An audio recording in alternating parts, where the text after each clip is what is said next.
यो हल्लै हल्लाको देश हो। कानमा इयरफोन लगाउनु पर्ने बहिराहरू जहाँ सङ्गीत प्रतियोगिताका जज हुन्छन् र जहाँ आत्मामा पत्थर परेकाहरू काव्यका निर्णायक मानिन्छन्। काठका खुट्टाहरू जहाँ रेसमा विजेता हुन्छन् र जहाँ प्लास्टर गरिएका हातहरूमा सुरक्षाको सङ्गीन थमाइन्छ।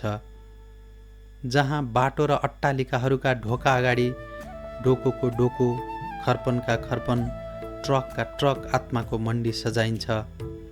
स्टक एक्सचेन्जका सेयर जस्तै आत्मा क्रय विक्रय गर्न सक्नेहरू जहाँ नेता हुन्छन् र जहाँ निधारभरि कर्कट पाता जस्तै चाउरी परिसकेकाहरू तन्नेरीहरूका अगुवा हुन्छन् र जहाँ जतिसुकै बेबिचारीको पनि इज्जतको वास एन्ड वेयर क्रिज कहिल्यै बिग्रिन्न।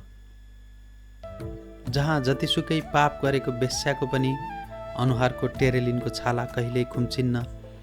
जहाँ कृषि मेलाहरूमा दोब्बर उब्जनी हुने बिउहरूको प्रदर्शनी गरिन्छ र जहाँ खडेरी र अनिकालका समाचारहरूले भरिन्छ।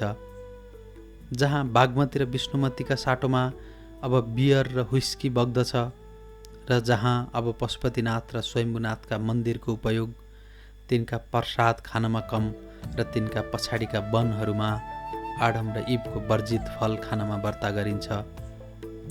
जहाँ चिनीको कारखानाले चिनी होइन रक्सी मात्र बनाउँछ र जहाँका स्वतन्त्र आमाहरूले छोरा होइन लाउरे मात्र जन्माउँछन्। जहाँ ऋण तिर्नको लागि महाकविले असमयमै मर्नुपर्दछ। जहाँ स्वदेशको पीरले बौलाएको कविले विदेशी अस्पतालको शरणमा पर्नुपर्दछ र जहाँ सरस्वतीकी एक्ली छोरीले बिना उपचार वैँसमै कुँजिएर जोवन बिताउनु पर्दछ।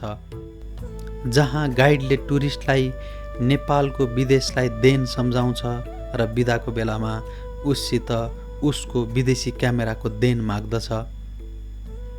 जहाँका तन्नेरीहरू किल्ला काँगडा र नालापानीको गीत गाउँदै अब कवाज खेल्छन् टाई र कोटको कलरमा खुकुरी भिरेर। यो देशमा मलाई भन्न कर लाग्छ आफ्नो मुटु चिरेर कि ए मेरा देशवासीहरू हो, ए मेरो देशका राष्ट्र कविहरू हो, ए मेरो देशका जागृति गानका गायकहरू हो, ए मेरो देशका सम्माननीय नेताहरू हो।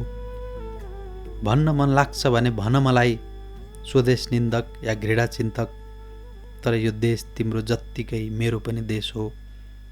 अंशै बन्डा गर्ने हो भने पनि यो देशको 1 करोड टुक्राहरूमध्ये एउटा टुक्रामाथि मेरो पनि छाप्रो हुनेछ र यो देशका असङ्ख्य बगरहरूमध्ये एउटा बगरमाथि मेरो पनि चिता हुनेछ। यही भावनाले मलाई यो भन्न बाध्य गराउँछ र आँट दिलाउँछ यो भन्न कि यो हल्लै हल्लाको देश हो। खनेर हेर्ने हो भने यहाँका प्रत्येक घरहरूका जगमा त्यहाँ फगत हल्लै हल्ला थुप्रिएको पाइनेछ।